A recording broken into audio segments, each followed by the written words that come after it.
എല്ലാ കൂട്ടുകാർക്കും easy vase അക്കാഡമിയുടെ YouTube ചാനലിലേക്ക് സ്വാഗതം. ഈസി വേസിലെ കുട്ടികൾക്കായി ആരംഭിച്ച ഹൈബ്രിഡ് കോഴ്സിന്റെ ഭാഗമായുള്ള ക്വസ്റ്റ്യൻ പേപ്പർ ഡിസ്കഷൻ ആണ് ഇന്നത്തെ വീഡിയോ. നിങ്ങൾക്ക് സ്ക്രീനിന്റെ സൈഡിലാണ് നിങ്ങൾ ക്വസ്റ്റ്യൻ പേപ്പർ കാണാൻ പറ്റും. അപ്പോഴത്തേക്ക് ഡിസ്കസ് ചെയ്യുമ്പോഴത്തേക്ക് ക്വസ്റ്റ്യനോട് ശ്രദ്ധിക്കുക. ഈ കഴിഞ്ഞ ക്രിസ്മസ് വെച്ച് നല്ലോണം പെർഫോം ചെയ്യാൻ പറ്റാതെ പോയ കുട്ടികൾക്ക്, അത്യാവശ്യം മാർക്ക് കുറഞ്ഞ കുട്ടികൾക്കും ഒഴിവുള്ള അവസരമായിട്ട് കണ്ട് ആത്മാർത്ഥമായിട്ട് പഠിക്കുക. എല്ലാവർക്കും വിജയം നേടാൻ പറ്റും. അപ്പൊ നമുക്ക് ക്വസ്റ്റ്യനിലേക്ക് പോവാം. ക്വസ്റ്റ്യന്റെ തുടക്ക ഭാഗം. Question 1 to 3 carry 1 mark each, answer any 2. താഴെ 3 ചോദ്യങ്ങൾ തന്നിരിക്കുന്നു. നിങ്ങൾക്ക് അതിൽ 2 ചോദ്യങ്ങൾ മാത്രം ഉത്തരം നൽകിയാൽ മതിയാവും. Haematite is the ore of dash. First question ആണ്. Haematite is the ore of dash. അതായത് ഏത് മെറ്റൽ ആണെന്നാണ് ഇവിടെ ചോദിച്ചിരിക്കുന്നത്. നമ്മുടെ പ്രൊഡക്ഷൻ ഓഫ് മെറ്റൽ എന്ന് പറഞ്ഞ ചാപ്റ്ററിലാണ് ക്വസ്റ്റ്യൻ വന്നിരിക്കുന്നത്. Hematite is the ore of dash metal. നിങ്ങൾക്ക് എല്ലാവർക്കും അറിയായിരിക്കും, ഇതൊരു ഈസി ക്വസ്റ്റ്യൻ ആണ്. അപ്പൊ അറിയാവുന്ന ഒരു ഉത്തരം കമന്റ് ചെയ്യുക. Hematite is the ore of ഏത് മെറ്റൽ ആണ്? അയൺ ആണ് കേട്ടോ. അയൺ. അയന്റെ ആണ് ഹേമറ്റൈറ്റ് എന്ന് പറയുന്നത്. നമുക്ക് അറിയാൻ പറ്റും. അയൺ ഓർ എന്ന് പറഞ്ഞു കഴിഞ്ഞാൽ അയൺ പൈറൈറ്റ്സ് ഉണ്ടാവും. അതുപോലെ തന്നെ മാഗ്നറ്റൈറ്റ് നമുക്കറിയാം. ഈ ഹേമറ്റൈറ്റ് മാഗ്നറ്റൈറ്റ് ഒക്കെ നമ്മൾ ബ്ലാസ്റ്റ് ഫർണേസിന്റെ കാര്യത്തിലൊക്കെ പഠിച്ചപ്പോഴത്തേക്ക് നമ്മൾ ഡീറ്റെയിൽഡ് ആയിട്ട് പഠിച്ചു പോയതാണ്. അപ്പൊ ഇതുപോലെ ഒരു ചോദ്യം നിങ്ങൾക്ക് ഉറപ്പായിട്ട് നിങ്ങൾ ഈ വരുന്ന ക്രിസ്മസ് എക്സാമിന് സ്കൂളിലും പ്രതീക്ഷിക്കാവുന്നതാണ്. Second question, fill up suitably mercury distillation. അതായത് അവർ റിഫൈനിങ് മെത്തേഡ്സ് ആണ് ചോദിച്ചിരിക്കുന്നത്. ഒന്നാമത്തത് ഡിസ്റ്റിലേഷൻ ആണ്. മെർക്കുറി മെറ്റൽ നമുക്കറിയാം ഡിസ്റ്റിലേഷൻ വഴിയാണ് നമുക്ക് ഈ പറയുന്നത് ചെയ്യുന്നത്. അതുപോലെ ടിന്നിന്റെ ആണ് ചോദിച്ചിരിക്കുന്നത്. ടിന്നിന്റെ ഏതാണ്? ലെവിഗേഷൻ ആണ്. ഏതാണ്? ലെവിഗേഷൻ. നമ്മൾ ലെവിഗേഷന്റെ കാര്യങ്ങളൊക്കെ പഠിച്ചതാണ്, നമുക്കറിയാം. പ്രൊഡക്ഷൻ ഓഫ് മെറ്റൽസിൽ അതിൽ 2 ചോദ്യം. മൂന്നാമത്തെ ചോദ്യം, the drying agent used in the laboratory preparation of NH3 is dash. അതായത് ലബോറട്ടറി പ്രിപ്പറേഷൻ ഓഫ് അമോണിയ, നമ്മളെ കോമ്പൗണ്ട്സ് ഓഫ് നോൺ മെറ്റൽസ് എന്ന് പറയുന്നത് നമ്മുടെ സെക്കൻഡ് പാർട്ട് ടെസ്റ്റിലെ 6ാമത്തെ ചാപ്റ്ററിൽ നമ്മൾ ചോദിച്ചിരിക്കുന്ന ഒരു ക്വസ്റ്റൻ ആണ്. ഇവിടെ അമോണിയയുടെ പ്രിപ്പറേഷനകത്ത് യൂസ് ചെയ്യുന്ന കാര്യങ്ങളൊക്കെ നമ്മൾ പറഞ്ഞായിരുന്നു. അതിനകത്ത് യൂസ് ചെയ്യപ്പെട്ടിരിക്കുന്ന ഡ്രൈയിങ് ഏജന്റ്, നമ്മളറിയാം മോയിസ്ചർ ഒക്കെ വലിച്ചെടുക്കുന്ന ഒരു ഏജന്റ്, നമ്മളത് പഠിച്ചായിരുന്നു, വിശകലനം ചെയ്ത് പോയതായിരുന്നു. NH3 നമ്മൾ ലബോറട്ടറി പ്രിപ്പറേഷൻ യൂസ് ചെയ്യുന്നത് കാൽഷ്യം ഓക്സൈഡ് എന്നറിയപ്പെടുന്നു ക്യൂക്ലൈൻ. അപ്പൊ നമ്മൾ ഫസ്റ്റ് സെക്ഷൻ കഴിഞ്ഞിരിക്കുന്നു. 1 മാർക്കിന്റെ സെക്ഷൻ ആണ്. നിങ്ങൾക്ക് ഉറപ്പായിട്ട് 3 മാർക്കും ഈസി ആയിട്ട് സ്കോർ ചെയ്യാൻ പറ്റുന്ന ആ ഒരു രീതിയിൽ തന്നെയാണ് ക്വസ്റ്റ്യൻ വന്നിരിക്കുന്നത്. അടുത്ത സെക്ഷനിലോട്ട് പോവാം. Question 4 to 6 2 scores each, answer any 2. അതായത് താഴെ 3 ചോദ്യം തന്നിരിക്കുന്നു. നിങ്ങൾക്ക് 2 ചോദ്യത്തിന് ഉത്തരം നൽകിയാൽ മതി. ഫോർത്ത് ക്വസ്റ്റ്യൻ എ പാർട്ട് ആണ്. Which is the ore of aluminium. അലൂമിനിയത്തിന്റെ ഓർ ഏതാണെന്ന് ചോദിച്ചിട്ടുണ്ട്. B part question, which is the why is electricity used as an reducing agent in the manufacture of aluminum. നാലാമത്തെ ചോദ്യം ഇതായിരുന്നു. അലൂമിനിയത്തിന്റെ ഓർ ഏതാണെന്ന് എന്നുള്ളതാണ് ഒന്നാമത്തെ ചോദ്യം. അലൂമിനിയത്തിന്റെ ഓർ ഏതായിരുന്നു എന്നുള്ളതായിരുന്നു ഒന്നാമത്തെ ചോദ്യം. ഒന്നാമത്തെ ചോദ്യത്തിന് നമുക്ക് എല്ലാവർക്കും ആൻസർ അറിയാം. Fourth A part question Al2O3.2H3. അതായത് നമുക്ക് പറയാൻ ബോക്സൈറ്റ് ആണ്. ആരാണ്? ബോക്സൈറ്റ് ആണ്. അതായത് നമുക്ക് അലൂമിനിയത്തിന്റെ ഏറ്റവും നമ്മൾ കൂടുതലായിട്ട് നമ്മൾ highly metal content of aluminium ഉള്ള ഓർ ആയിട്ടുള്ള ബോക്സൈറ്റിന്റെ കെമിക്കൽ ഫോമിലാണ് എഴുതിയിരിക്കുന്നത്. നിങ്ങൾക്ക് കെമിക്കൽ ഫോമില ഓർ നിങ്ങൾക്ക് അല്ലെങ്കിൽ നിങ്ങൾക്ക് ടേം എഴുതാം. Al2O3.2H2O അഥവാ ബോക്സൈറ്റ് എന്ന് നിങ്ങൾക്ക് അവിടെ എഴുതാം. അപ്പൊ ഫോർത്തിലെ ബി പാർട്ടിലേക്ക് പോവുകയാണെങ്കിൽ, എന്തുകൊണ്ടാണ് അലൂമിനിയം പോലുള്ള മെറ്റലുകൾ ഈ പറയുന്ന റെഡ്യൂസിങ് ഏജൻസ് ആയിട്ട് ഇലക്ട്രിസിറ്റി യൂസ് ചെയ്യുന്നതായിരുന്നു ക്വസ്റ്റ്യൻ. അതിന്റെ ഉത്തരം എന്ന് പറയുന്നത് they are highly reactive with conventional reducing agents. അതായത് നമ്മൾ നോർമൽ ആയിട്ട് കേസുകളിൽ യൂസ് ചെയ്യുന്ന അയൺ ആയിക്കോട്ടെ, ഹൈഡ്രജൻ ആയിക്കോട്ടെ, അങ്ങനത്തുള്ള മെറ്റൽസ് നമ്മൾ കൺവെൻഷണൽ റെഡ്യൂസിങ് ഏജൻസ് എന്നാണ് പറയാറ്. അവര് ഈ പറയുന്ന കണക്കിന് അവർ ഈ ഹൈലി റിയാക്റ്റീവ് ആയതുകൊണ്ട് തന്നെ ഈ ഹൈഡ്രജൻ പോലത്തുള്ള മെറ്റലുകളൊക്കെ പെട്ടെന്ന് റിയാക്ട് ആവും. അതുകൊണ്ടാണ് അങ്ങനെ റിയാക്ഷൻ സംഭവിക്കാതിരിക്കാനായിട്ടാണ് നമ്മൾ എന്ത് ചെയ്യുന്നത്, ഇലക്ട്രിസിറ്റിയുടെ യൂസ് ചെയ്യുന്നത്. വീട് ആൻസർ ഇതാണ്. അടുത്ത question, fifth question, to extract aluminium, alumina is mixed with cryolite or and subjected to electrolysis. And A part question ആണ്. ഒരു സ്റ്റേറ്റ്മെന്റ് തന്നിട്ട് A part ചോദിച്ചിരിക്കുകയാണ്. Why is cryolite added to alumina? B part, which is the positive ion present in alumina. Okay, അപ്പൊ ഈ ക്വസ്റ്റിനകത്ത് പറയുന്നതെന്ന് പറഞ്ഞു കഴിഞ്ഞാൽ, എന്തുകൊണ്ടാണ് ഈ പറയുന്ന ക്രയോളൈറ്റ് അലൂമിനിയത്തിനകത്ത് ആഡ് ചെയ്യുന്നത് അവരെ കോൺസെൻട്രേഷൻ സമയത്ത്. അതുപോലെ തന്നെ അലൂമിനിയയുടെ ഒരു പോസിറ്റീവ് അയോൺ എഴുതാനാണ് പറഞ്ഞിരിക്കുന്നത്. നമുക്ക് ആൻസറിലോട്ട് പോകാം. ക്വസ്റ്റ്യൻ മനസ്സിലായിരുന്നല്ലോ. അതായത് നമ്മൾ അലൂമിനിയയുടെ കോൺസെൻട്രേഷന്റെ സമയത്ത് എന്തുകൊണ്ടാണ് ക്രയോളൈറ്റ് അലൂമിനിയത്തിനകത്ത് ആഡ് ചെയ്യുന്നത് ക്വസ്റ്റ്യൻ എ പാർട്ട്. അതിന് ഉത്തരം എന്താ പോയിട്ടുണ്ട്? To reduce the melting point of alumina. അതായത് ക്രയോളൈറ്റ് ആഡ് ചെയ്യുമ്പോഴത്തേക്ക് നമുക്ക് അലൂമിനിയത്തിന്റെ മെൽറ്റിംഗ് പോയിന്റ് റെഡ്യൂസ് ചെയ്യാൻ പറ്റുന്നുണ്ട്. ബി പാർട്ട് ക്വസ്റ്റ്യൻ ആയിരുന്നു. അലൂമിനിയത്തിന്റെ ഒരു പോസിറ്റീവ് അയോൺ എഴുതാം. നമ്മൾ അറിയാം അലൂമിനിയത്തിന്റെ കേസിനകത്ത് നമ്മൾ കോൺസെൻട്രേഷന്റെ സമയത്ത് പഠിച്ച അതേ അയോണാണ് Al3+. എ പാർട്ട് ക്വസ്റ്റ്യൻ, അതായത് എന്തുകൊണ്ടാണ് അലൂമിനിയത്തിന്റെ കോൺസെൻട്രേഷനകത്ത് നമ്മൾ ക്രയോളൈറ്റ് ആഡ് ചെയ്ത് കൊടുക്കുന്നത് എന്തിനാണെന്നായിരുന്നു ക്വസ്റ്റ്യൻ. അതിന്റെ ആൻസർ എന്ന് പറയുമ്പോൾ to reduce the melting point of aluminium. അതായത് നമ്മൾ ഈ ക്രയോളൈറ്റ് Na3Al6 എന്ന് പറയുന്ന ക്രയോളൈറ്റ് ആഡ് ചെയ്ത് കൊടുക്കുമ്പോഴത്തേക്ക് അലൂമിനിയത്തിന്റെ മെൽറ്റിംഗ് പോയിന്റ് വളരെയധികം താഴ്ന്നു നിൽക്കും. അതായത് അലൂമിനിയത്തിന് നമ്മൾ കോൺസെൻട്രേറ്റ് ചെയ്യുന്ന സമയത്ത് ഭയങ്കരമായിട്ടുള്ള മെൽറ്റിംഗ് പോയിന്റ് ആയിരിക്കും. അപ്പൊ ആ മെൽറ്റിംഗ് പോയിന്റ് വെച്ച് കഴിഞ്ഞാൽ നമുക്ക് ഇലക്ട്രിക്കൽ കണ്ടക്ടിവിറ്റി ഒന്നും നമുക്ക് അതനുസരിച്ച് പറയാൻ പറ്റില്ല. അപ്പൊ മെൽറ്റിംഗ് പോയിന്റ് വളരെയധികം താഴും. അപ്പൊ മെൽറ്റിംഗ് പോയിന്റ് ഭയങ്കരമായിട്ട് കുറയ്ക്കാൻ വേണ്ടിയിട്ടാണ് നമ്മൾ Na3Al6 ആയിട്ടുള്ള ക്രയോളൈറ്റിനെ നമ്മളുടെ അലൂമിനിയത്തിന്റെ കോൺസെൻട്രേഷനകത്ത് ആഡ് ചെയ്ത് കൊടുക്കും. അതിന്റെ ബി പാർട്ടിന് ഉത്തരം ഏതാണ് അലൂമിനിയത്തിന്റെ ഒരു പോസിറ്റീവ് അയോൺ എന്നുള്ളത് അത് നമുക്ക് എല്ലാവർക്കും അറിയാൻ പറ്റും. Al3+ ആണ്. നമ്മൾ 9ാം ക്ലാസ് തൊട്ടേ പഠിക്കുന്നതാണ്. അലൂമിനിയത്തിന്റെ പോസിറ്റീവ് അയോൺ Al3+ ആണ്. അടുത്ത ക്വസ്റ്റ്യനിലേക്ക് പോവാം. Question number 6. Analyse the given chemical equation and answer. A part question. Which is the black substance obtained? B. Which property of H2SO4 is shown here? ആറാമത്തെ ക്വസ്റ്റ്യനിൽ പറഞ്ഞിരിക്കുന്നത് പറഞ്ഞു കഴിഞ്ഞാൽ ഇതെന്താ സാധനം? C12H22O. ഷുഗർ ആണ് തന്നിരിക്കുന്നത്. ഷുഗറിന് നമ്മൾ 12 കാർബണായിട്ടും 11 H2 ആയിട്ട് മാറ്റിക്കൊണ്ടിരിക്കുകയാണ്. അതായത് നമ്മളുടെ H2SO4 അതായത് നമ്മുടെ സൾഫ്യൂരിക് ആസിഡിന്റെ ഒരു പ്രോപ്പർട്ടിയാണ് ഇവർ ചോദിച്ചിരിക്കുന്നത്. ഫസ്റ്റ് ക്വസ്റ്റ്യൻ എന്തായിരുന്നു? ഇങ്ങനെയുള്ള പരിപാടി നടക്കുമ്പോൾ ഈ ഒരു റിയാക്ഷൻ നടക്കുമ്പോൾ നമുക്കിവിടെ ഒരു ബ്ലാക്ക് സബ്സ്റ്റൻസ് കിട്ടുമെന്ന് ഒരു ക്വസ്റ്റ്യൻ ഓൾറെഡി പറഞ്ഞിട്ടുണ്ട്. ബ്ലാക്ക് കളർ ഏതാ? കാർബൺ. ബ്ലാക്ക് നോക്കുമ്പോഴത്തേക്ക് എന്താ കാർബണിന്റെ കളറാണ് ബ്ലാക്ക്. കോൾ ഗ്യാസ് എല്ലാം എന്താ ബ്ലാക്ക് ആണ്. നമ്മൾ റോഡിൽ ടാർ ചെയ്യുന്നില്ലേ ബിറ്റുമെൻ ബ്ലാക്ക് കണ്ട കോളിന്റെ കളർ എന്താ ബ്ലാക്ക് ആണ്. കാർബൺ കണ്ടല്ല. അപ്പൊ ഇവിടെ 12C കിട്ടുന്നുണ്ട്. അപ്പൊ 12C അതിനൊരു ക്വസ്റ്റ്യൻ ഉണ്ടാ 12C അത് കാർബൺ ആണ്. കാർബണിന്റെ കളറാണ് ബ്ലാക്ക് കളർ നമുക്ക് കിട്ടുന്നത്. എന്തുകൊണ്ടാണ് ഈ ഒരു പരിപാടി ഇവിടെ നടക്കുന്നതെന്ന് ചോദിച്ചു കഴിഞ്ഞാൽ അത് H2SO4 വേറൊരു പ്രോപ്പർട്ടിയാണ്. ഡീഹൈഡ്രേറ്റിംഗ് നേച്ചർ ആണ്. ഡീഹൈഡ്രേറ്റിംഗ് നേച്ചർ അതായത് ഇതിനകത്തുള്ള ഹൈഡ്രജനെയും ഓക്സിജനെയും ഒക്കെ വലിച്ചെടുത്ത് മാറ്റി വയ്ക്കുന്ന ഒരു പരിപാടിയാണ് പറഞ്ഞത് ഡീഹൈഡ്രേറ്റിംഗ് നേച്ചർ. അത് നമ്മളെ H2SO4 കെമിക്കൽ പ്രോപ്പർട്ടിക്കകത്ത് ടെസ്റ്റിനകത്ത് ഓൾറെഡി കിടക്കും. ഓക്കെ, അടുത്ത question. Question number 7. Question 7 to 9 carry 3 scores each. Answer എനിക്കും. അവിടെ 3 ക്വസ്റ്റ്യൻ നിങ്ങൾ തന്നിട്ടുണ്ട്. അതിനകത്ത് രണ്ടെണ്ണത്തിന് ഉത്തരം നൽകിയാൽ മതിയാകും. The following columns A, B and C suitably. അപ്പൊ എ പാർട്ട് ബി സി അങ്ങനെ 3 ടേബിൾ നിങ്ങൾക്ക് അവിടെ കാണാൻ പറ്റും. Impurities R lighter or particles R heavier. അതായത് ഇമ്പ്യൂരിറ്റീസ് ലൈറ്റർ ആയിരിക്കും ഓർ പാർട്ടിക്കിൾസ് ഹെവിയർ ആയിരിക്കും.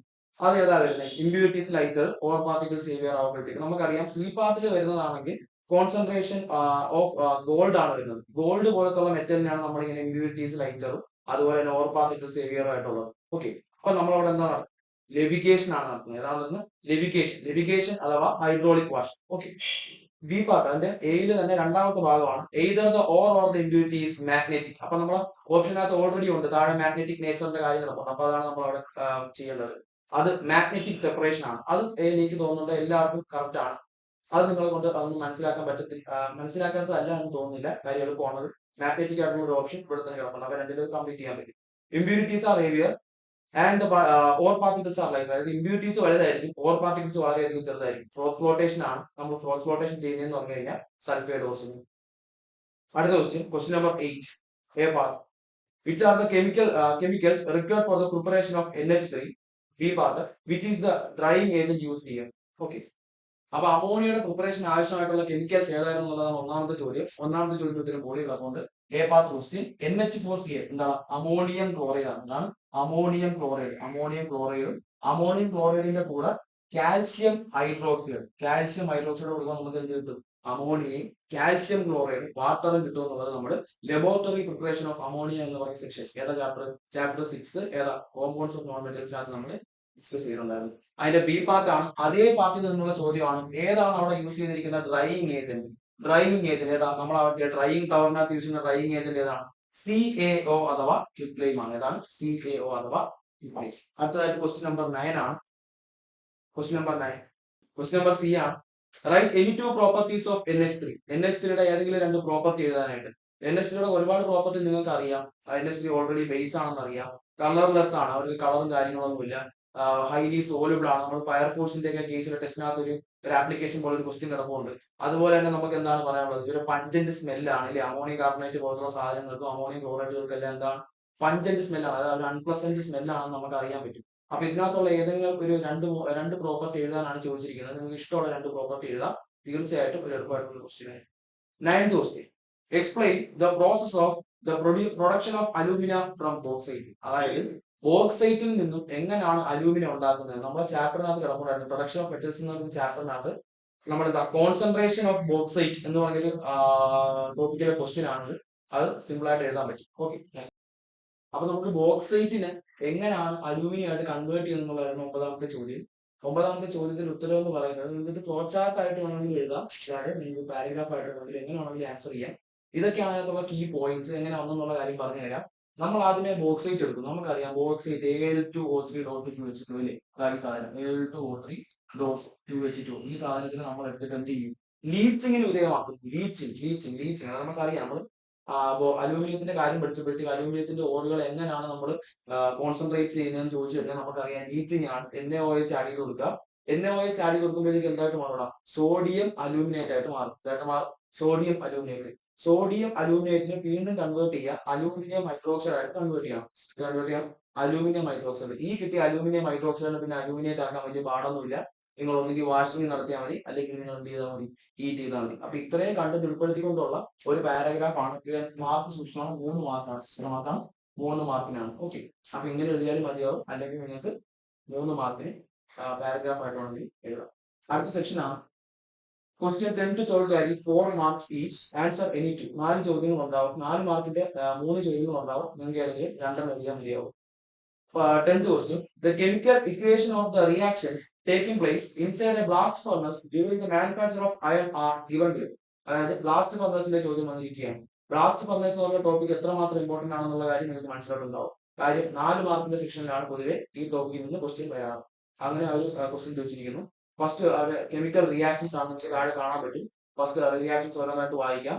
First reaction C+O2 gives CO2. Second reaction CO2 plus C plus heat gives 2CO. Fe2O3 plus 3CO gives 2Fe plus 3CO2. നാലാമത്തെ part CaCO3 gives CaO plus CO2.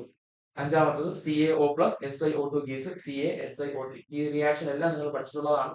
നമ്മൾ paragraph ആയിട്ട് എഴുതുമ്പോഴത്തേക്ക് ഈ reactions include ചെയ്ത് എഴുതണം. പക്ഷേ ഇത് blast ഫർണസിന്റെ ഒരു application level question ആണ്. എ പാർട്ട് ചോദ്യം വായിക്കാം. Which is the reducing agent used here? ഇവിടെ ഏതാണ് റെഡ്യൂസിംഗ് ഏജന്റ് ആയിട്ട് യൂസ് ചെയ്യുന്നത്? നമ്മൾ ഒരുപാട് ഘട്ടം ഇങ്ങനെ ഡ്രൈയിങ് നേച്ചർ ഉള്ളതുകൊണ്ടൊക്കെ നമ്മൾ CaOയും ഈ റിയാക്ഷൻ ഉൾപ്പെടുത്തിയുകൊണ്ട് നമ്മൾ ക്വിക്ക്ലൈം ആൻസർ ആയിട്ട് എഴുതാൻ ചാൻസ് ഉണ്ട്. ഒരുപാട് കുട്ടികൾക്ക് തെറ്റിപ്പോയ ചോദ്യമാണ്. അവരെല്ലാവരും ക്വിക്ക്ലൈം ആയിട്ട് ആൻസർ എഴുതി. പക്ഷെ നമുക്ക് വേണ്ട ആൻസർ എന്ന് പറഞ്ഞാൽ ആരാണ്? കാർബൺ മോണോക്സൈഡ് ആണ്. ആരാണ്? കാർബൺ മോണോക്സൈഡ് ആണ് ഇവിടെ നമ്മൾ റെഡ്യൂസിംഗ് ഏജന്റ് ആയിട്ട് യൂസ് ചെയ്യുന്നത്. B part question. Which is the flex used in this process? അത് അവിടെ 3 എന്നാണ് ക്വസ്റ്റ്യൻ വെച്ച് മിസ്റ്റേക്ക് ഉണ്ടാകാൻ ശ്രമിച്ചോ. ഫ്ലെക്സ് ആണ്. ഫ്ലെക്സ് ഇവിടെ ഏതാണ് യൂസ് ചെയ്തിരിക്കുന്നത്? അവിടെയാണ് നമുക്ക് ഏത് ക്വസ്റ്റ്യൻ വരുന്നത്? നമ്മുടെ ആൻസർ പറയുന്നത് കാൽസ്യം ഓക്സൈഡ് അഥവാ ക്വിക്ക്ലൈം എന്ന് പറഞ്ഞ ആൻസർ നമുക്ക് അവിടെ വേണ്ടത്. C part question. Which reaction represents the reduction of or? അതായത് ഈ ഓറിന്റെ റിഡക്ഷൻ നടത്തുന്നത് ഇവിടെ ഏത് സ്റ്റെപ്പിലാണ്? ആ മൂന്നാമത്തെ റിയാക്ഷൻ ശ്രദ്ധിച്ചു നോക്കിയേ. നമുക്കറിയാം ബ്ലാസ്റ്റ് ഫർണസിനകത്തോട്ട് നമ്മൾ ഇടുന്ന ഏതാണ്? അയൺ ഏത് ഓറാണ്? ഹേമറ്റേറ്റ് ആണ്. അതായത് Fe2O3 എന്ന് പറഞ്ഞ ഹേമറ്റേറ്റ് ആണ്. അവിടെ ഇൻക്ലൂഡ് ആയിട്ട് വന്നിരിക്കുന്ന Fe2O3 എന്ന് പറയുന്ന റിയാക്ഷൻ ഏതാ? തേർഡ് റിയാക്ഷൻ ആണ്. അതുകൊണ്ട് നമുക്ക് ഇതിന് ആൻസർ സിമ്പിൾ ആയിട്ട് ഓപ്ഷൻ നമുക്ക് സോർട്ട് ചെയ്യാൻ പറ്റുമായിരുന്നു. Fe2O3 plus 3CO gives 2Fe plus 3CO2 ആണ് നമ്മുടെ തേർഡ് പാർട്ടിന്റെ answer. Last part. Which is the slag form here? Slag ഏതാ? അതായത് നമുക്ക് വേണ്ടാത്ത സാധനം ഏതാ? കാൽഷ്യം സിലിക്കേറ്റ് ആണ്. CaSiO3. ഏതാണ്? ലാസ്റ്റ് പാർട്ടിനകത്ത് കിടപ്പുണ്ട്. CaSiO3 ആണ് സ്ലാഗ് എന്ന് പറയുന്നത്. Flex plus gang gives slag. അതാണ് നമ്മളെ ആ ഇക്വേഷൻ. ആ ഇക്വേഷൻ നോക്കി കഴിഞ്ഞാൽ നമുക്ക് താഴെ കാണാൻ പറ്റും. ഓക്കെ, ഇതായിരുന്നു 10ാമത്തെ ക്വസ്റ്റ്യൻ. സിമ്പിൾ ആയിരുന്നു. നമുക്ക് ആ ഒരു ബ്ലാസ്റ്റ് ഫർണസ് ഒരു ടോപ്പിക് കംപ്ലീറ്റ് ആയിട്ട് പഠിച്ച കുട്ടികൾക്ക് കംപ്ലീറ്റ് മാർക്ക് സ്കോർ ചെയ്യാൻ പറ്റുന്ന ഒരു question 10th question. Question number 11. An incomplete flow chart of the industrial preparation of sulfuric acid is given below. അതായത് സൾഫ്യൂരിക് ആസിഡിന്റെ ഇൻഡസ്ട്രിയൽ പ്രിപ്പറേഷന്റെ കുറച്ച് സ്റ്റെപ്പുകൾ താഴെ ഫ്ലോ ചാർട്ട് ആയിട്ട് തന്നിട്ടുണ്ട്. ആൻസർ ക്വസ്റ്റ്യൻ ആണ്. A part question. Name the process of industrial preparation of H2SO4. H2SO4 എങ്ങനെയാണ് industrially prepare ചെയ്യുന്നത് എന്നുള്ളതാണ് ഫസ്റ്റ് ചോദ്യം. എങ്ങനെയാണ്? കോണ്ടാക്ട് പ്രോസസ് ആണ്. ഏതാണ്?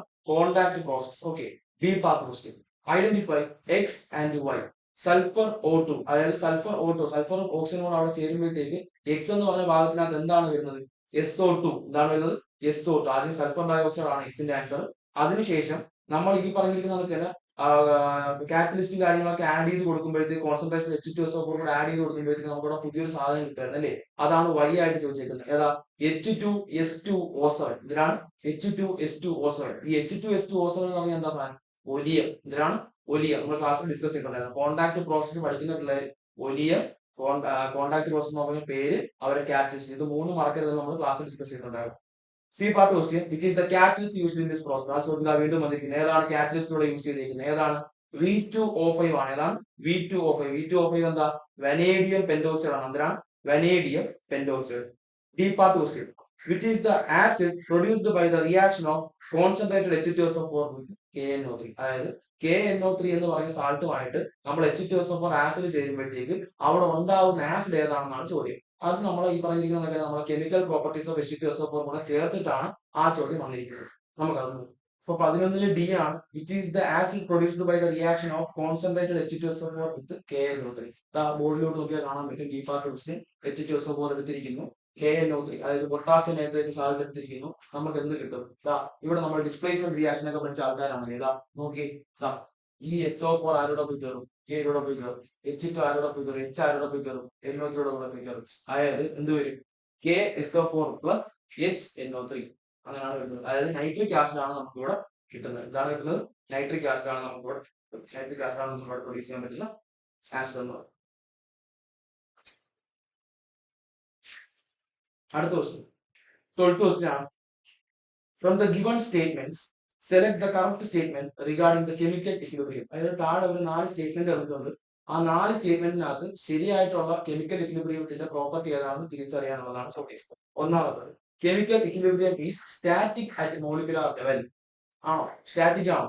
ഒരിക്കലും സ്റ്റാറ്റിക് അല്ല, ഡൈനാമിക് ആണ്. അത് നമ്മൾ കെമിക്കൽ പ്രോപ്പർട്ടിയിൽ പഠിച്ചതാണ്. അപ്പൊ ഒന്നെന്ന് പറഞ്ഞ ഓപ്ഷൻ തെറ്റാണ്.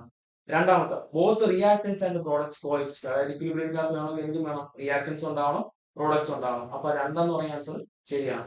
അതുപോലെ തന്നെ മൂന്നാമത്തെ, the rate of forward and backward reactions are equal. നമുക്കറിയാം, ഒരു സിസ്റ്റത്തിന് ഇക്വിലിബ്രിയം എന്ന് പറയണമെങ്കിൽ ആ സിസ്റ്റത്തിന്റെ ഫോർവേഡ് റിയാക്ഷനും ബാക്ക്വേർഡ് റിയാക്ഷൻ എന്തായിരിക്കണം? ഈക്വൽ ആയിരിക്കണം. അപ്പൊ തേർഡ് ഓപ്ഷൻ കറക്റ്റ് ആണ്. അടുത്ത നാലാമത്തെ option, chemical equilibrium is attained in an open system. Open സിസ്റ്റത്തിനകത്താണ് കെമിക്കൽ ഇക്വിലിബ്രിയം കണ്ടക്ട് ചെയ്യുന്നത് പറഞ്ഞിരിക്കുന്നത്. തെറ്റാണ്. ഏതാ? ക്ലോസ്ഡ് ആണ്. ഓപ്പൺ അല്ല, ക്ലോസ്ഡ് ആണ്. അപ്പൊ നമ്മുടെ ആൻസർ എന്ന് പറയുന്നത് 3ഉം 4ഉം ആണ് നമ്മുടെ ആൻസർ.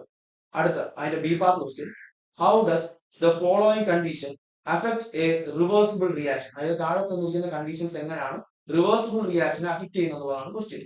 ഒന്നാമത്തത്, more reactance R added, products are removed. അതായത് ഈ പറഞ്ഞിരിക്കുന്നത് തന്നെ പ്രോഡക്ട്സ് എന്താ, നമ്മൾ റിയാക്ടന്റ് സൈഡിനകത്ത് നമ്മൾ കോൺസെൻട്രേഷൻ ഇൻക്രീസ് ചെയ്ത് കൊടുത്തു കഴിഞ്ഞാൽ ആ റിവേഴ്സിബിൾ റിയാക്ഷൻ എന്ത് സംഭവിക്കും? റിയാക്ടന്റ് സൈഡിൽ ഇൻക്രീസ് ചെയ്ത് കൊടുത്ത കോൺസെൻട്രേഷൻ, അതായത് ഇപ്പൊ നമ്മൾ ഹേബർ പ്രോസസ് ഒക്കെ പഠിച്ചിട്ടില്ലേ, അതിനകത്ത് റിയാക്ടന്റ് സൈഡിൽ നമ്മൾ കോൺസെൻട്രേഷൻ ഇൻക്രീസ് ചെയ്ത് കൊടുത്തു കഴിഞ്ഞാൽ ഏത് റിയാക്ഷൻ കൂടും? ഫോർവേഡ് റിയാക്ഷൻ കൂടും. ഏത് റിയാക്ഷൻ കൂടും? ഫോർവേഡ് റിയാക്ഷൻ കൂടും. അതുപോലെ രണ്ടാമത്തെ, പ്രോഡക്ട്സ് ആർ റിമൂവ്ഡ്. അതായത് ഇപ്പൊ നമ്മൾ ഹേബർ പ്രോസസിനകത്ത് പറയാണ് N2 + 3H2 റിവേഴ്സിബിളി gives to NH3. അതിനകത്ത് വന്ന് വീണുകൊണ്ടിരിക്കുന്ന NH3 ഇങ്ങനെ മാറ്റിക്കൊണ്ടിരിക്കുകയാണ്, പ്രോഡക്റ്റിനെ മാറ്റിക്കൊണ്ടിരിക്കുകയാണ്. അപ്പൊ വീണ്ടും എന്ത് കൂടും? ഈ പറഞ്ഞിരിക്കുന്നതൊക്കെ നമ്മുടെ ഫോർവേഡ് റിയാക്ഷൻ ഇൻക്രീസ് ചെയ്തുകൊണ്ടിരിക്കുക. അപ്പൊ രണ്ടിന്റെ ആൻസർ എന്താണ്? ഫോർവേഡ് റിയാക്ഷൻ ഇൻക്രീസ് എന്നുള്ളതാണ് രണ്ടിന്റെ ആൻസർ. അടുത്ത ലാസ്റ്റ് പാർട്ടാണ് answer all of the following questions from 13 to 16. അതായത് 3 ക്വസ്റ്റ്യൻ ഉണ്ട്, 4 ക്വസ്റ്റ്യൻ ഉണ്ട്. 4 എന്ത് ചെയ്യാൻ ആൻസർ ചെയ്യാനുള്ളതാണ്. ക്വസ്റ്റ്യൻ വായിക്കാം. Question number 13, the chemical equation of one of the different stages of manufacturing of H2SO4 is given below. Find out the influence of the following factors in the reactions given below. അതായത് താഴെ തന്നിരിക്കുന്ന H2SO4 preparation ആണ്. H2SO4 preparation അത് താഴെ തന്നിരിക്കുന്ന കുറച്ച് കാര്യങ്ങൾ, അതായത് നിങ്ങൾക്ക് കാണാൻ പറ്റും, ഇക്വേഷൻ കാണാൻ പറ്റും. ആ ഇക്വേഷൻ എന്തൊക്കെ മാറ്റങ്ങളാണ് സംഭവിക്കുന്നതാണ് ക്വസ്റ്റ്യൻ. ഒന്നാമത്തെ, increase the amount of oxygen. ഒന്നുമില്ല, റിയാക്ടന്റ് സൈഡിലാണ് ഓക്സിജൻ കിടക്കുന്നത്. റിയാക്ടന്റ് സൈഡിൽ ഓക്സിജൻ ഇൻക്രീസ് ചെയ്ത് കൊടുത്തു കഴിഞ്ഞാൽ ഏത് റിയാക്ഷൻ കൂടും? ഫോർവേഡ് റിയാക്ഷൻ കൂടും. അതായത് ഉണ്ടാകുന്ന H2SO4 എന്താണ്? H2SO4 കൂടുതലായിട്ട് ഉണ്ടായിക്കൊണ്ടിരിക്കും. Pressure is increased. പ്രഷർ എന്ന് പറയുന്ന സാധനം ഇൻക്രീസ് ആയി. അതായത് നമ്മൾ ആലോചിച്ച് നോക്കി, പ്രഷർ എന്ന് പറഞ്ഞു കഴിഞ്ഞാൽ ഇവിടുത്തെ രണ്ടാൾക്കാരുടെ നമ്പർ ഓഫ് മോൾസ് നോക്കുക. ഇവിടെ 2 + 1 3 ആണ്, അപ്പുറത്തോട്ട് 2 ആണ്. അതായത് എന്താ, നമ്മുടെ റിയാക്ടന്റ് സൈഡിലാണ് നമ്പർ ഓഫ് മോൾസ് കൂടുതൽ. അതുകൊണ്ട് തന്നെ എന്ത് ചെയ്യും? ബാക്ക്വേർഡ് റിയാക്ഷൻ നടക്കും. ബാക്ക്വേർഡ് റിയാക്ഷൻ നടക്കും. അതായത് റിയാക്ടൻസ് എന്ത് ചെയ്തുകൊണ്ടിരിക്കും? ഇങ്ങനെ ഉണ്ടായിക്കൊണ്ടിരിക്കും. അതുപോലെ തന്നെ SO3 റിമൂവ്, നമ്മളെ സെയിം ആണ്. നമ്മുടെ ഹേബർ പ്രോസസ്സിനകത്ത് NH3 റിമൂവ് ചെയ്ത് കഴിഞ്ഞാൽ എന്ത് സംഭവിക്കും? ഫോർവേഡ് റിയാക്ഷൻ കൂടും. അപ്പൊ ഇവിടെ SO3 റിമൂവ് ചെയ്താൽ സംഭവിക്കും? ഈ പറയുന്നത് തന്നെ നമ്മുടെ ഫോർവേഡ് റിയാക്ഷൻ ഇൻക്രീസ് ചെയ്തു. ഇനിയും ഫോർവേഡ് റിയാക്ഷൻ ഇൻക്രീസ് ചെയ്തു. അടുത്ത question 14 question, In which of the following reversible reaction the change in pressure not influence the equilibrium? What is the reason? അതായത് നമ്മൾ ടെസ്റ്റിനകത്ത് അത് കറക്റ്റ് പ്രഷറിന്റെ കാര്യം പറയുമ്പോൾ കറക്റ്റ് ആയിട്ട് എടുത്ത് പറഞ്ഞ ഒരു കാര്യമാണ്. അതാണ്ട് ഈ ഫസ്റ്റ് ക്വസ്റ്റിന്റെ കാര്യം H2 plus I2 റിവേഴ്സിബിളി case 2HI എന്താ പരിപാടി? അതായത് നമ്മൾ നേരത്തെ പറഞ്ഞ കേസിനാണെങ്കിൽ നമ്മൾ പ്രഷർ അഫക്ട് ചെയ്യത്തില്ല എന്ന് നമ്മൾ പഠിച്ചായിരുന്നു. ഇക്വിലിബ്രിയത്തിനകത്ത് പ്രഷർ അഫക്ട് ചെയ്യത്തില്ല. എങ്ങനെയാ? ഈ പറഞ്ഞ നമ്പർ ഓഫ് മോൾസിന്റെ കേസൊക്കെ അങ്ങോട്ടും ഇങ്ങോട്ടും മാറ്റം ഉണ്ടെങ്കിൽ മാത്രമേ വോളിയത്തിനകത്ത് വ്യത്യാസം വരുത്തുള്ളൂ. ഇവിടെ എന്ന് പറഞ്ഞു കഴിഞ്ഞാൽ നമ്പർ ഓഫ് മോൾസ് പ്രോഡക്റ്റ് സൈഡില് റിയാക്ടൻസ് സൈഡിലും ഈക്വൽ ആണ്. പ്രോഡക്റ്റ് സൈഡിൽ നമ്പർ ഓഫ് മോൾസും റിയാക്ടൻസ് സൈഡിലെ നമ്പർ ഓഫ് മോൾസ് ഈക്വൽ ആണെങ്കിൽ ഇക്വിലിബ്രിയത്തിന് പ്രഷറിന് റോൾ ഉണ്ടാവും? റോളൊന്നും ഉണ്ടാകത്തില്ല. അപ്പൊ അതാണ് നമുക്ക് അവിടെ ആൻസർ ആയിട്ട് ഉണ്ടാവും. ഓക്കെ, അതായത് പ്രഷറിന് ഒരു റോളും ഇല്ലാത്ത എന്താണ് ഈ ഫസ്റ്റ് കേസിലാണ്. കാര്യം എന്തുണ്ടാ? Number of moles on the product side and the reactants side are equal. അതാണ് അവിടെ ആൻസർ ആയിട്ട് വരുന്നത്. അപ്പൊ അത് സിമ്പിൾ ആയിട്ടുള്ള ക്വസ്റ്റൻ ആയിരുന്നു. 2 മാർക്ക് ഷുവർ ആയിട്ട് കിട്ടും. 15th question explain the physical and chemical properties of H2SO4. അതായത് H2SO4 ഫിസിക്കൽ ആയിട്ടുള്ള പ്രോപ്പർട്ടി കെമിക്കൽ ആയിട്ടുള്ള പ്രോപ്പർട്ടി വെവ്വേറെ എഴുതാനാവും ക്വസ്റ്റ്യൻ. ഡിഫറൻസ് ഒന്നും വേണ്ട, നമുക്ക് സെപ്പറേറ്റ് ആയിട്ട് എഴുതിയാൽ മതിയായിരിക്കും. ഇപ്പൊ ഫിസിക്കൽ കെമിക്കൽ ഫിസിക്കൽ പ്രോപ്പർട്ടീസ് ഏതൊക്കെയാ? കളർലെസ് ആണ്, പിന്നെ വിസ്കോസിറ്റി കൂടുതലാണ്, ഹൈലി കൊറോസീവ് ആണ്. ഇത് മൂന്നെണ്ണം എഴുതിയാൽ മതിയോ? അടുത്ത കെമിക്കൽ പ്രോപ്പർട്ടീസിലോട്ട് പോകുമ്പോഴത്തേക്കോ നമ്മൾ ഈ ക്വസ്റ്റ്യൻ ഡിസ്കഷന്റെ ഫസ്റ്റ് ഡിസ്കസ് ചെയ്തിട്ടുള്ള ബ്ലാക്ക് കളർ കാർബണിന്റെ ഒക്കെ പറഞ്ഞ കേസിൽ പറഞ്ഞായിരുന്നല്ലോ ഡീഹൈഡ്രേറ്റിംഗ് നേച്ചർ പറഞ്ഞായിരുന്നു ഇല്ലേ? അതുപോലെ ഡീഹൈഡ്രേറ്റിംഗ് നേച്ചർ, പിന്നെ അവരെ സൾഫേറ്റ് അയോണിന്റെ കേസ് വേണമെങ്കിൽ എഴുതാം. അവരൊരു ഹൈലി അവരെന്താണ് ഓക്സിഡൈസിങ് ഏജന്റ് ആയിട്ട് യൂസ് ചെയ്യുന്ന ആൾക്കാരാണ്. അപ്പൊ അങ്ങനെ ഒരു 3 പോയിന്റ് എഴുതി കഴിഞ്ഞാൽ അതും കിട്ടിയാണ്. ഏകദേശം ഒരു 3 മാർക്കിന്റെതാണ്. അപ്പൊ 3 പോയിന്റ് വെച്ച് എഴുതിയാൽ മതിയോ? അടുത്ത ക്വസ്റ്റ്യൻ സ്റ്റേറ്റ് ലേ ചാപ്ലേഴ്സ് പ്രിൻസിപ്പിൾ. 16ാമത്തെ ക്വസ്റ്റ്യൻ സ്റ്റേറ്റ് ലേ ചാപ്ലേഴ്സ് പ്രിൻസിപ്പിൾ. ലേ ചാപ്ലേഴ്സ് പ്രിൻസിപ്പിൾ എന്ന് പറയുന്നത് നമ്മുടെ കോമ്പൗണ്ട്സ് ഓഫ് നോൺ മെറ്റൽസ് എന്ന് പറഞ്ഞ ചാപ്റ്ററിൽ ഇക്വിലിബ്രിയം എന്ന് പറഞ്ഞ ടോപ്പിനകത്തുള്ള വളരെ ഇമ്പോർട്ടന്റ് ആയിട്ടുള്ള ഒരു സെക്ഷൻ ആണ്. അതായത് ഈ പറഞ്ഞിരിക്കുന്ന ചാപ്റ്ററിനകത്ത് ലേ ചാപ്ലേഴ്സ് പ്രിൻസിപ്പിൾ ഉറപ്പായിട്ട് നിങ്ങളുടെ പരീക്ഷയ്ക്ക് വരാൻ ചാൻസ് ഉള്ള ഒരു പ്രോബ്ലം ക്വസ്റ്റ്യൻ തന്നെയാണ്. മനസ്സിലാക്കേണ്ട കാര്യം നമുക്ക് നോക്കാം, ഒന്ന് വായിക്കാം. When the concentration, pressure, temperature of the system is changed, the system will readjust itself so as to nullify the effects of that change and attain a new state of equilibrium. അതായത് ഇവിടെ പറയുന്നത് പറഞ്ഞു കഴിഞ്ഞാൽ ഇക്വിലിബ്രിയത്തിൽ ഇരിക്കുന്ന ഒരു സിസ്റ്റത്തിന്റെ ഈ conditions, അതായത് കോൺസെൻട്രേഷൻ, പ്രഷർ, ടെമ്പറേച്ചർ നമ്മൾ ഫാക്ടേഴ്സ് ആയിട്ട് പഠിക്കുന്നതന്നെയാണ് ഇക്വിലിബ്രിയത്തിൽ. ഇതിനകത്ത് ഏതെങ്കിലും ഒന്ന് മാറ്റി കൊടുത്തു കഴിഞ്ഞാൽ ആ ഇക്വിലിബ്രിയം എന്ത് ചെയ്യും? അവിടെ നമ്മൾ മാറ്റി കൊടുത്ത ചേഞ്ചിനെ തള്ളിക്കളഞ്ഞുകൊണ്ട് അവന്റെ പഴയ അവസ്ഥയിലേക്ക് തിരിച്ചു വന്നിരിക്കും എന്നുള്ളതാണ് ലേ ചാർലസ് പ്രിൻസിപ്പിൾ വ്യക്തമാക്കുന്നത്. അപ്പൊ ഇതുകൂടെ എഴുതി കഴിഞ്ഞാൽ 2 മാർക്കാണ് നിങ്ങൾക്ക് സമയം. അപ്പൊ പരീക്ഷയ്ക്ക് പോണ കുട്ടികളൊക്കെ എന്ത് ചെയ്യാം? ലേ ചാർലസ് പ്രിൻസിപ്പിൾ പഠിച്ച് സെറ്റ് ആക്കിയിട്ട് പോവാം. ഓക്കെ, അപ്പൊ ഇത്രയാണ് നമ്മളെ ക്വസ്റ്റ്യനകത്തുള്ളത്. ക്വസ്റ്റ്യൻ ഡിസ്കഷൻ എല്ലാം കഴിഞ്ഞ് നിങ്ങൾക്ക് എല്ലാവർക്കും മനസ്സിലായെന്ന് വിശ്വസിക്കുന്നു. ആൻസർ കീ കൂടെ കൊണ്ട് നിങ്ങൾ ഈ വീഡിയോ എന്ത് ചെയ്യുക? കാണുക. ആൻസർ കീ കൂടെ വച്ചിട്ട് എന്ത് ചെയ്യുക? വീഡിയോ കണ്ടതിന് ശേഷം അതുകൂടെ ചേർത്ത് വെച്ച് പഠിക്കുക. അപ്പൊ ഇത് നിങ്ങൾക്ക് കുറച്ചുകൂടെ മനസ്സിലാക്കാൻ പറ്റും. അതുപോലെ തന്നെ നമ്മൾ ഇത് തുടക്കത്തിലെ വീഡിയോ ആണ്. അപ്പോഴത്തേക്ക് ഇനിയുള്ള വീഡിയോ ബാക്കി വരാനുണ്ട്. ഓരോ സബ്ജക്റ്റിന്റെയും ഓരോ എക്സാംസിന്റെയും എല്ലാ വീഡിയോസും ഇതേപോലെ വരും. അപ്പൊ അതെല്ലാം ഇതിലും മികച്ചതാക്കാൻ നമ്മൾ ശ്രമിക്കും. നിങ്ങളുടെ സപ്പോർട്ടുകൾ ഉണ്ടാവണം. അപ്പൊ നമ്മളെ വീഡിയോ കണ്ട എല്ലാവർക്കും നന്ദി. നിങ്ങളുടെ വിലയേറിയ അഭിപ്രായങ്ങൾ കമന്റ് ബോക്സിൽ രേഖപ്പെടുത്തുക. താങ്ക്സ്.